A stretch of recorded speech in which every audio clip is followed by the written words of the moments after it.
क्या हो रहा है यहाँ? लाड हो रहा है भाई। अब ये यहाँ नहीं रहेगी, मैं इसे ले जा रही हूँ। वो ताई कह रही हैं कि ये किसी और के घर रहना मुनासिब नहीं है, और फिर अर्सलापी ने भी कहा है कि अभी तो इंक्वायरी होगी। तो क्या हुआ? होने दो, मेरी भी हो रही है। कोविन, इट डजंट मैटर कि ताई क्या कहती हैं या फिर अर्सला क्या कह रही है। व्हाट मैटर्स इज कि तुम क्या चाहती हो। बेटा मैं समझती हूँ, मगर ये अभी छोटी है। सॉरी आंटी, अब आपकी गुड़िया छोटी नहीं रही। ये उसी दिन बड़ी हो गई थी जब ये अहमद का घर छोड़कर यहाँ मेरे घर आई थी, और उससे भी बड़ी ये तब हो गई थी जब इसने मेरी बेटी की सर्जरी का डिसीजन लिया बगैर मेरे और अहमद के परमिशन के। आपकी गुड़िया बहुत बड़ी हो गई। लेकिन बेटा अभी हम लोग जिंदा हैं, इसे कैसे छोड़ दें? जिंदा तो आप तब भी थी जब अहमद कोमल को मारा करता था। तब आप लोग कहाँ थे आंटी?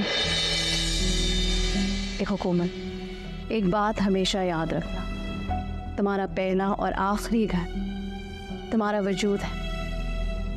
अगर ये मजबूत है तो सब सही है, मगर अगर ये कमज़ोर है तो बड़े से बड़ा महल राख हो जाएगा, ख़त्म हो जाएगा।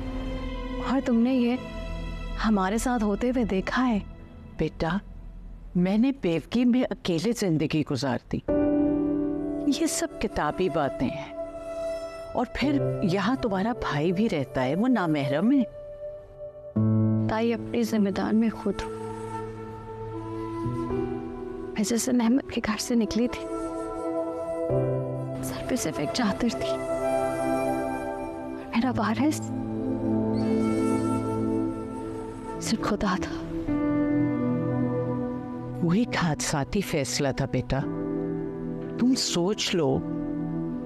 सोचा है, बहुत सोचा है, अगर अब मैं सोच सोच कर थक गई। खुद मुख्तारी आते आते आ ही जाती है। आपकी कोमल बदल रही है आंटी, इसको बदल जाने दो। चले मैं, चलो कोमल। कोमल, तुम जाना चाहती हो?